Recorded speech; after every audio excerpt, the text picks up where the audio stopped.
Good evening, everyone. It's 5:15. It's our regular meeting time to open up. And let's start with the Pledge of Allegiance. Please rise to the pledge of allegiance. To the flag of the United States of America and to the republic for which it stands, one nation, under God, indivisible, with liberty and justice for all. Thank you all. We have good attendance here. I see that's nice to see this evening. The roll call shows that all are in attendance. We have a new employee to introduce to the city, a new Public Works Administrative Assistant. And Randy, would you like to introduce this? Thank you. Yes, Mr. Mayor. It's my pleasure to introduce to you Lois Peterson. She began with the city a week ago today as the Public Works Administrative Assistant. Lois comes to us with some great experience, and we're very happy to have her on board. Thank you. You have to give a speech before you leave. No, I'm kidding. Under 5 minutes, though. Under 5 minutes. All right, we also have a proclamation for me to sign this evening. It's a very important one, I think, and it's regarding mental health awareness. And I will read the proclamation first. Whereas the month of May has been declared as Mental Health Awareness Month, and whereas mental health is essential to everyone's overall health and well-being, and become even more pronounced since the COVID-19 pandemic, and whereas all Americans experience times of difficulty and stress in their lives, good mental health sustains an individual's thought process, relationships, productivity, and ability to adapt to change of face adversity, and whereas mental health adversely affects those abilities and often is life-threatening in nature. And whereas serious mental illness such as major depression, bipolar disorder, schizophrenia, obsessive-compulsive disorder, severe anxiety disorders, borderline personality disorders, and post-traumatic stress disorders affect 1 in every 5 people annually. And whereas prevention is an effective way to reduce the burden of mental health conditions. And whereas education and prevention are effective ways to reduce the burdens associated with mental illness, and we all share in the responsibility to help anyone with signs of mental illnesses and to help promote awareness and understanding of mental wellness, mental illness, and substance use disorders, and support prevention efforts in our families, schools, and community. Now therefore, I, Gerald H. Fleschner, Mayor of the City of Carroll, declare the month of May as the Mental Health Awareness Month, and call upon our City Council and the community to promote awareness and understanding of mental wellness, and to stand by those with mental health challenges, and to remind them that they are never alone. I'm going to sign this proclamation. You have quite a... Is anybody here who would like to come up and speak about this briefly?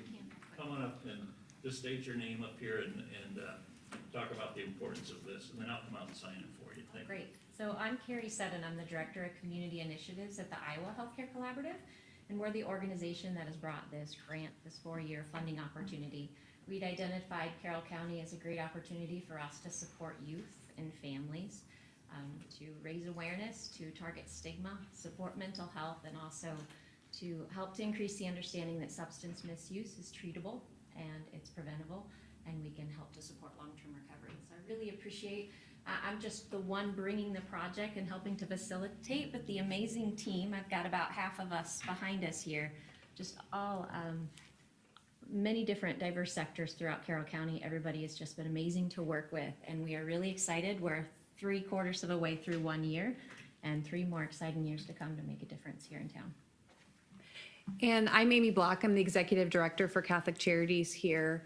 I think the important thing with Mental Health Awareness Month, we know that suicide is the 2nd leading cause of death for our youth here in the state of Iowa.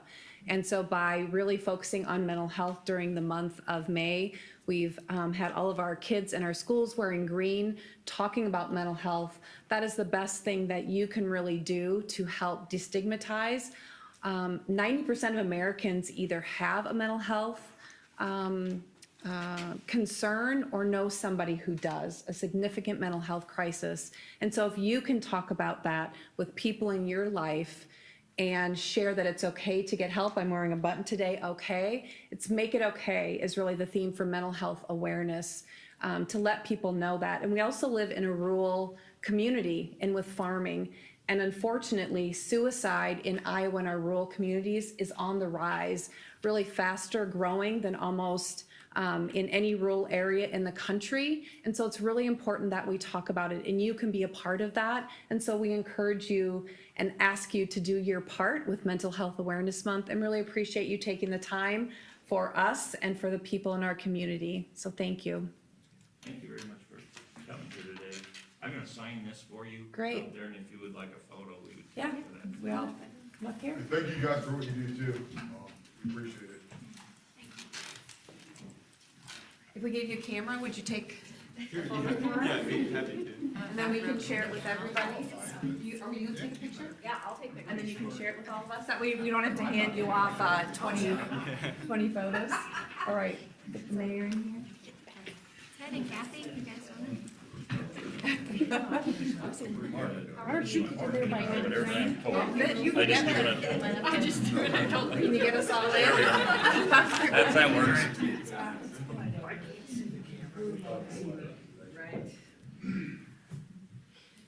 Okay.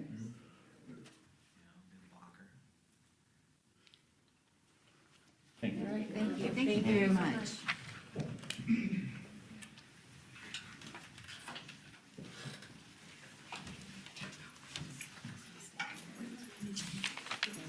Thank you so much. It's very important what you do. I'm in healthcare myself, so I have a kind of a unique understanding of this. And I'm gonna tell you, there was a time when someone even taking a simple thing like Prozac, they were almost embarrassed to tell someone. And I used to tell people, if you knew how many people take this drug and how important it is for them and how it truly helps. You know, there was a stigma, this is 20 years ago, that's gone now, thank goodness. So, all right, well, thank you for coming. Thank you so much.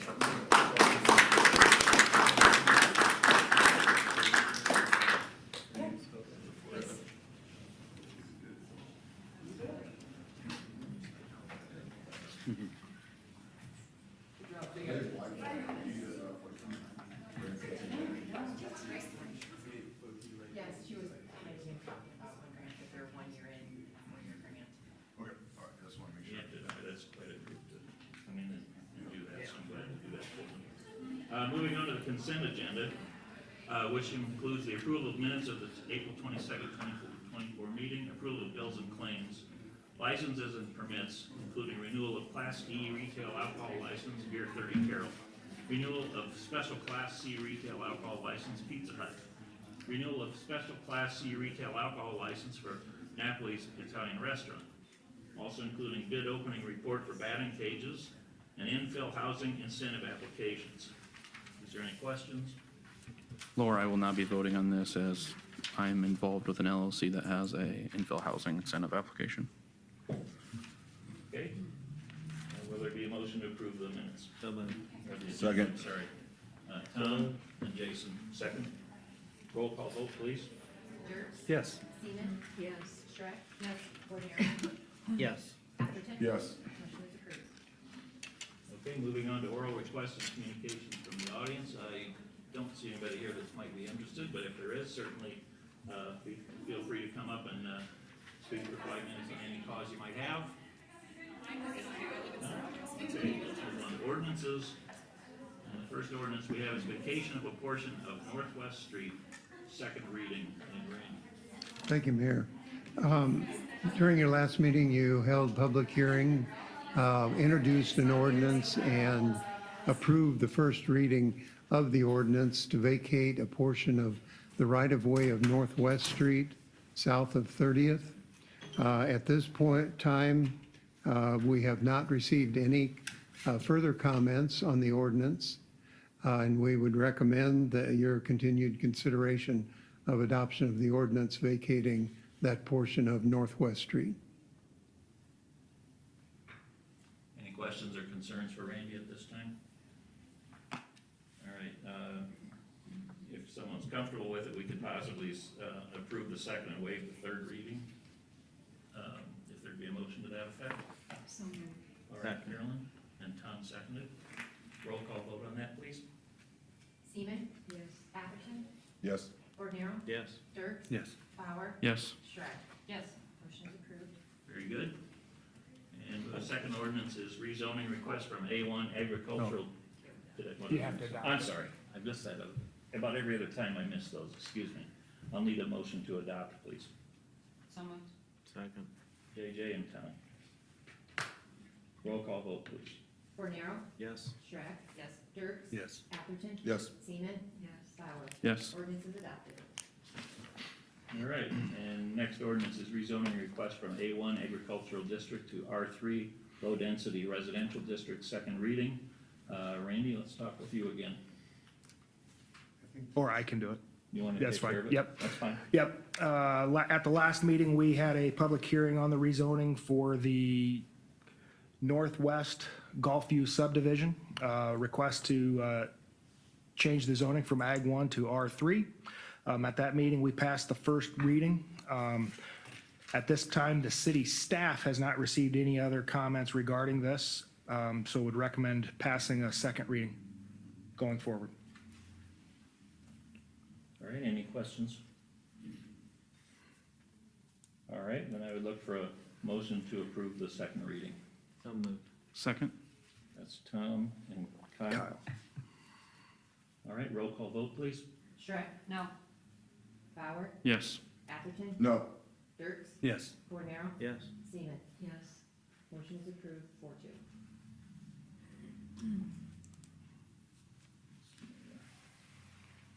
What was that? That was a public hearing for the That is- rezoning, so yeah, we're just moving on to. Okay. All right, moving on to resolutions.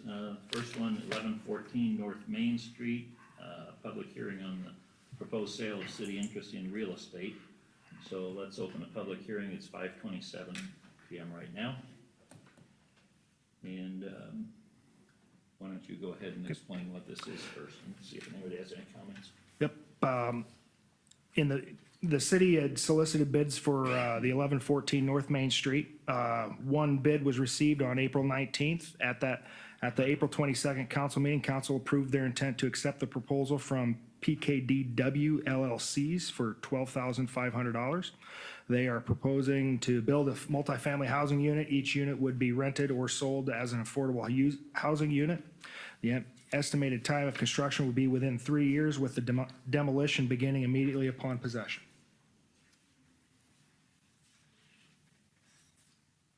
All right. Nobody in the public has any comments this evening, I assume. Anyone up here in council have any comments? All right, then let's close the public hearing. It's 5:28 PM.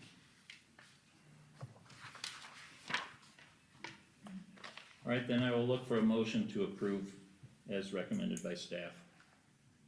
Laura, I will not be voting on this as I have interest in the LLC that has a bid on that property. Thank you. Does everybody have a motion then? So moved. That's almost a tie. I'll go with Carroll and Tom seconded. Roll call vote, please. Dirks? Yes. Seaman? Yes. Rordero? Yes. Shrek? Yes. Atherton? Yes. Motion is approved.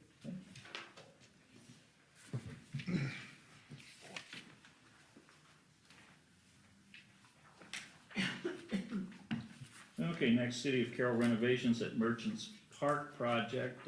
Chad, do you have some things to say about that? Yeah, so this is the public hearing, so we'll have to enter into a We have public to- hearing. Right, we're gonna open a public hearing at 5:29 PM. Thank you. And go ahead, Chad. All right. So this is the public hearing on the plan specifications, form of contract, and estimated cost opinion, along with the resolution.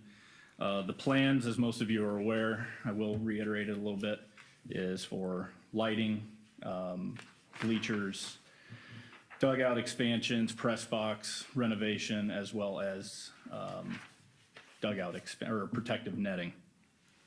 The specifications include American Institute of Architects AIA documents, as well as master spec technical specifications. The form of contract is AIA A101 2017.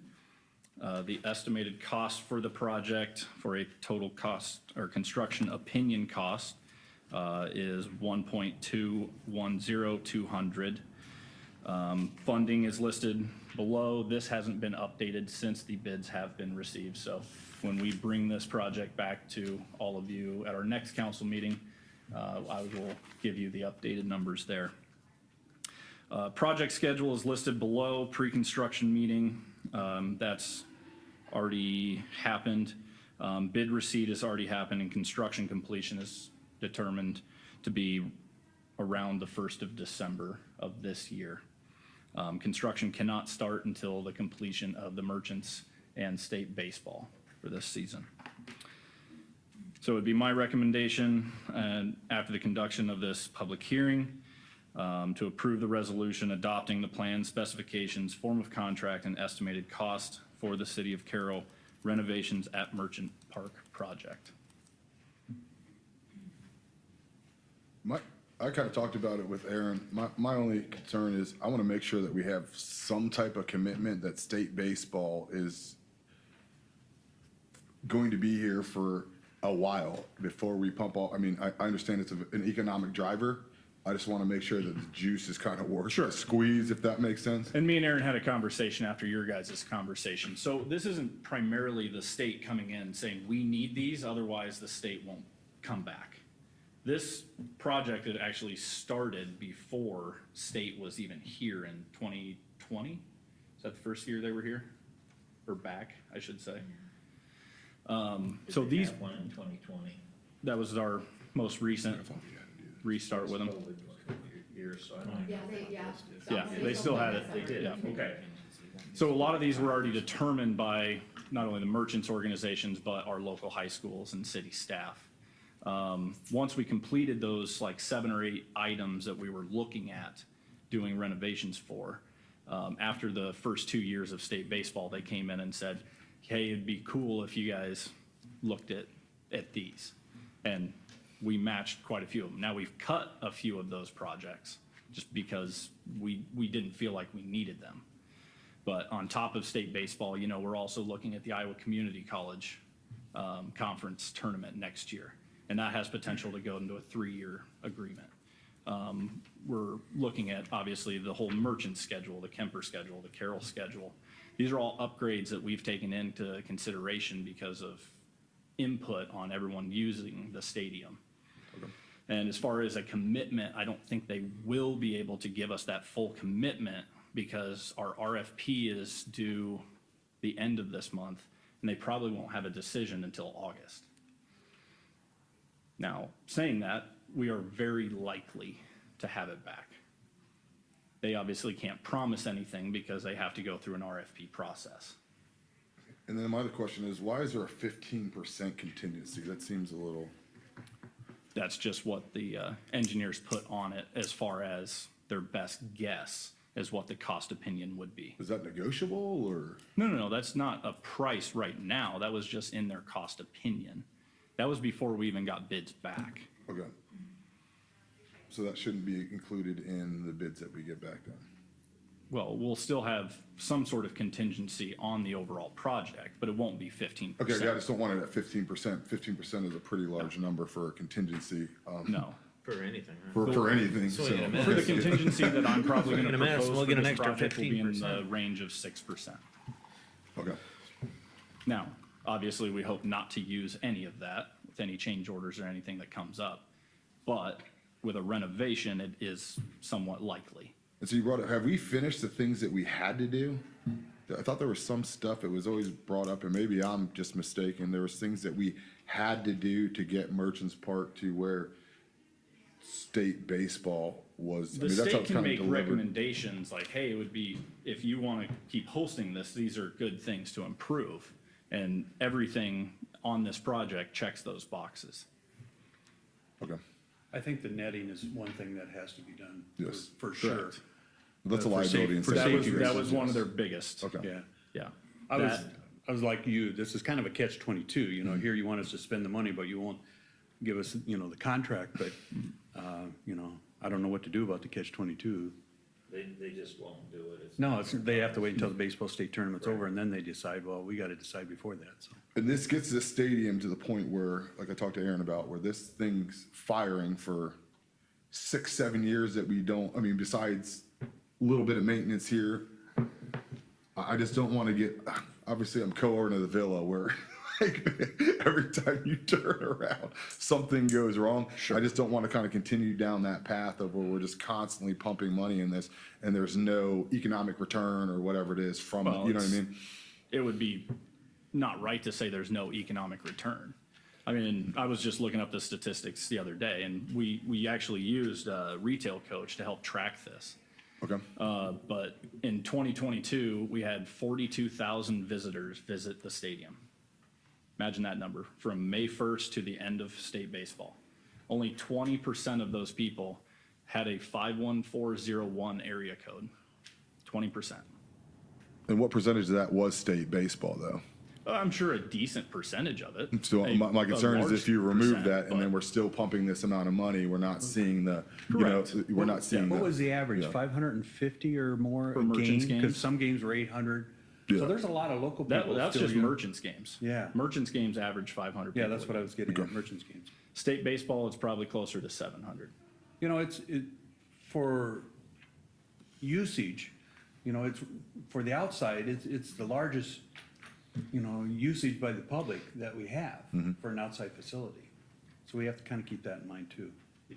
And guys, I'm on board with it. I just want to make sure that we're just Yeah, not yeah. continuously, Yeah. you know what I mean? There's an end game where at some point in time, the After this taxpayers project, we can. don't foresee, I mean, if something were to happen to the scoreboard, something like that. Yeah, outside of a tornado or something- something. I got you. correct. Yes. Don't Okay. say that. What, We're close enough the way that is. what do you mean? Tornadoes will take- Sirens work good. I seen it on the Taking a bill. look at everything, that's a majority of what would, this covers a lot of boxes. Okay. I'm sure you look, Chad, a lot at the lighting, because it's an expensive, big part of this. How old are the lights now that are on there, do you know? It varies. They were- A lot of them been just kind of replaced. They don't make a lot of those I visited parts with the anymore. electrician that put them up there, and he said it was Yeah. quite the ordeal. Correct. And so, And- and they are, As many of you may or may not know, Scott Parcher used to climb those poles just to change out the light bulbs. Obviously, we've had to step in and tell him he can't do that anymore for everyone's safety, but yeah, it's time for those lights to be done. Kim's here, he can talk about this. I was just looking at him and here he's coming. But when we were on the school board, we did the soccer fields out there and we went with a lesser quality company and we're paid for it. We paid for that. Kim Tiefenthaler, I'm going to answer some of his questions too. First of all, in the stadium, I sit with some of the directors when they come to town on the baseball tournament. I'm like Laverne, yeah, are we going to get it for sure? Don't know, can't say that, but I'm going to say if we make these improvements, it's going to happen. Now, a couple things. The dugouts are horrible. And here's why. Those nice summer days we've had. Now, last year was an exception, but prior to that, it is so hot in there. When you got that piled in there with kids, it's a sauna in there. Like Laverne mentioned, the fencing, we have to get fencing up to cover the dugout or the out of bounds lines, third base, first base line. And our press box needs help, as everybody knows. And, you know, that stadium's gonna be here forever. Even, let's say they throw us out in 5 years. But you know what? We got the merchants, we got both our high school teams playing. It's something we need to invest some money into. And, you know, it's due, but I look for the state tournament to stay here. I really do. Do I have a crystal ball? No, but I'm gonna say, by what I visited with these directors, that it's gonna take something huge for us to lose it. Okay. But us showing faith, you know, putting some money into it is definitely gonna help, so. Just my comments, We so. have is our location compared to Fort Dodge. Right. The girls' tournaments, because they're at the same week now, so some teams are playing, like we had some last year that they had to hustle from Fort Dodge, they had an hour to get to their other kids' game here in Carroll. Well, that helps us having both of them close to central Iowa. And back to lighting, like Laverne said, when we did our soccer field for the school, the other group came in way under bid. Musco couldn't figure it out. Well, we figured it out why, because it wasn't good. So I would not go with anybody else but them. I'm gonna be real honest up front, so. But thank you. No, thank you. I appreciate it. Thanks for answering my questions. Anybody else have comments or anything? Yeah. Okay, we're gonna close the public hearing at 5:40 PM. All right, if, when we close, let's look for a motion to approve as presented. So moved. Second. Vern and JJ seconded. Roll call vote, please. Shrek? Yes. Bauer? Yes. Dirks? Yes. Bordero? Yes. Seaman? Yes. Atherton? Yes. Motion approved. All right, thank you. Next, we'll move to annexation request for QRS Investments, LLC, and Village Rentals, LLC, and Aaron. Yep, this past spring, we received an enclosed annexation request from both QRS Investments and Village Rentals for the voluntary annexation for approximately 11 acres of land to be annexed into the city of Carroll, city limits. This land proposed for annexation is situated on the unincorporated Carroll County, west of Highway 71, north end of 71, across, easy directions is across the street from Van Meter Incorporated. We are, to follow on to the next item on the agenda also is we're working with Allers and Cooney to work on a development agreement to get water and sewer lines to this property. That's what the next agreement is to work with Allers and Cooney to get those properties, but then we'll be paid through the tax increment created by the building that it's actually Echo Group but QRS Investments creates. So I would recommend the approval of the resolution to accept the voluntary annexations of both, where is that recommendation there? There it is. Of 11 acres of land described on the memo. We need to read that or not? Okay. We all have the legal description. from- Please don't ask me to read a legal description. I'll look for a motion to approve as presented. So moved. Second. Question? Okay.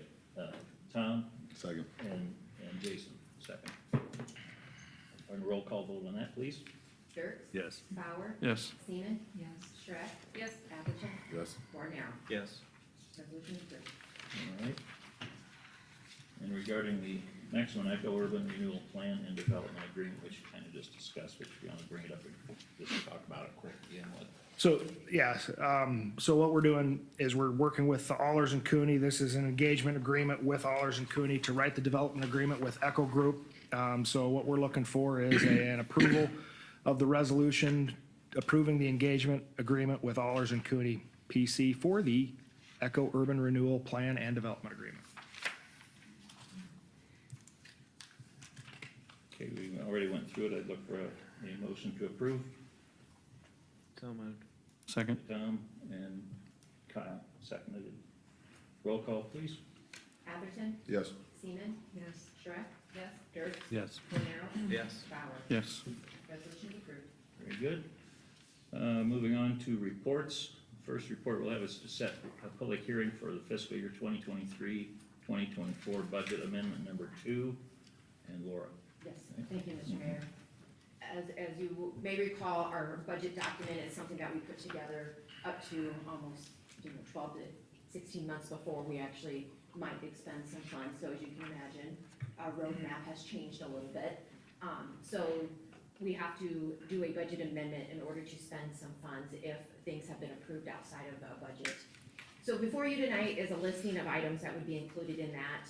A few things in the general fund and something in the local option sales tax fund. And then the bulk of the items are transfers from one fund to the other. These items should all, for the most part, be items that either were part of the reestimates when we put together our next year's budget. So hopefully had some discussions when we were doing our fiscal 25 budget, or they were items that council had taken action on outside of our budget work sessions, more recent, and that these items, council has given approval to do these projects. Now we just need to have the funding in place in our budget document in order to spend the funds. I won't go through each individual item unless there is something that some council member has a question about that. Otherwise, this is, the recommendation tonight is to set our public hearing for our next council meeting, which is on Tuesday, May 28th. Any questions? All right, look for a motion to set the public hearing for next, meeting as she's stated, so. So moved. Second. Don and Jason seconded it, and roll call vote, please. Shrek? Yes. Atherton? Yes. Dirks? Yes. Bauer? Yes. Seaman? Yes. Warner? Yes. Motion is approved. All right. And next report is on building permit housing incentive amendment, and Aaron, or, Dan. sorry, Dan. Thank you, Mayor and Council. As of May 3rd, there are 3 building permits accompanied by the Housing Incentive Program applications that were taken out by a Moore Construction. They are no longer valid since the investor has released more from the construction on these homes. The new contractor has agreed to take over and finish the projects. And to make sure that the contract is listed on the building permits and the housing incentives, we need to change those names to the respective forms. And the name on those permits for the incentive application the building permit and the incentive application needs to be changed to a Metro Homes LLC. The gentleman's name is Ryan Winters, 4817 Fleur Drive in Des Moines, and his email address there. We also stated with Metro Homes that he will be required to complete each project within the original time frame that was given to the Moore Construction in order to receive those housing incentives. And the 3 addresses are listed below. And he's aware of the situation, and we walked through the homes with him, and he's hopefully he'll have a contract. What was that timeline? What was it again? What was that date? So the issue date on there is 18 months from the issue date. And when was it issued? That'll be June, the 3 permit or incentive dates are June 11th. He has to have them completed by June 11th. 2 of them are June 11th, and the last one will be, he's got a little time on, so. Well, we gotta get busy. Yes. Also, just Dan, was he was in partnership with Moore to start, correct? Yes. Yeah, okay. Sorry, I'm sorry. It's okay. So did he indicate when he will start completing these? So they've already had crews in on the Edgewood home, and they've been working on, they're getting really close on the Edgewood home. So that one will probably be done within the time frame. He doesn't know if they'll get the duplex done. But Yeah. he in our talks with him, he kind of thinks he knows he already will not get that one because of the work that has to be done. And then the 1505 house, which is down the street from him, he's hoping they should, without a doubt, get that one completed to get the incentive on that one. So he's aware of what he's up against to get him completed. And I guess my question, is there a way, and maybe this is off topic, that we can incentivize them getting them done? Because once these incentives I think expire, I just don't want it to sit there for another 2 years in the state that it is. He was here a week ago, and within that week, we've already had numerous conversations with him, and he's telling us what he's doing. Okay. He needs to commit them completed to. Yeah, okay. And this Metro Homes still owns is it 3 more lots? Three more lots in between those homes. His talk was to find somebody and continue to build in Carroll, so. Okay. He just got mixed up with somebody, I believe, that wasn't fulfilling what he needed. I did have a phone call conversation with Ryan actually on building in Carroll, and he said one of the things that caught his eye in Carroll was the $20,000 housing incentive. Yeah. So